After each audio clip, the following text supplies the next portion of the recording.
আজকে বানাবো দই পটল, তার জন্য পটল কেটে ছুলে নেব।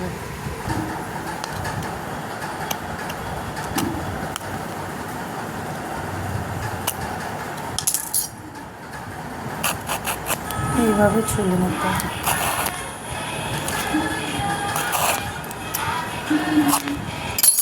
একটু একটু এইভাবে কেটেও দিচ্ছি যাতে দই মশলা সব ভিতরে যাবে। তো এখানে সব পটল কেটে নিয়েছি, ধুয়ে নেব। তো এখানে কড়াই বসিয়ে নিয়েছি, দিয়ে দিচ্ছি সরষের তেল। তেল এখানে দেখো গরম হয়ে গেছে, কেটে রাখা পটলগুলো দিয়ে দেবো। দিয়ে দিচ্ছি নুন, দিয়ে দিচ্ছি হলুদ গুঁড়ো। কিছুক্ষণ পটলগুলো ভেজে নেব। এখানে একটা মশলা বানিয়ে নেব। নিয়ে নিচ্ছি দই, হলুদ গুঁড়ো, জিরে গুঁড়ো, ধনে গুঁড়ো, দিয়ে দিচ্ছি লঙ্কার গুঁড়ো। দিয়ে খুব ভালোভাবে মিলিয়ে নেব। তো চাইলে তোমরা লঙ্কা, কাঁচা লঙ্কা বেটেও দিতে পারো, আমি এখানে গোটা কাঁচা লঙ্কা ব্যবহার করবো রান্নাতে। দেখ পটল ভাজা হয়ে গেছে, উঠিয়ে রেখে নেব। ওই তেলের মধ্যে তেজপাতা, শুকনো লঙ্কা, গোটা গরম মশলা ফোড়ন দিলাম, দিয়েছি একটু কালো জিরে।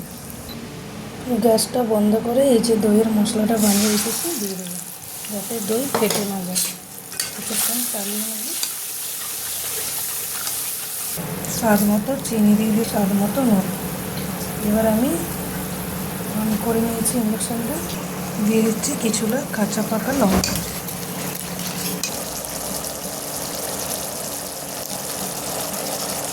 ভেজে রাখা পটলগুলো দিয়ে দিচ্ছি।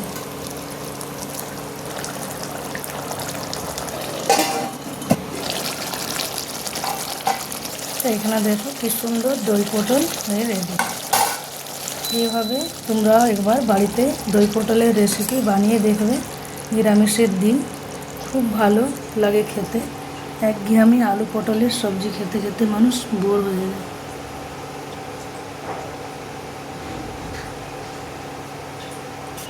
হ্যাঁ, কেমন লাগলো নিশ্চয়ই জানাবে।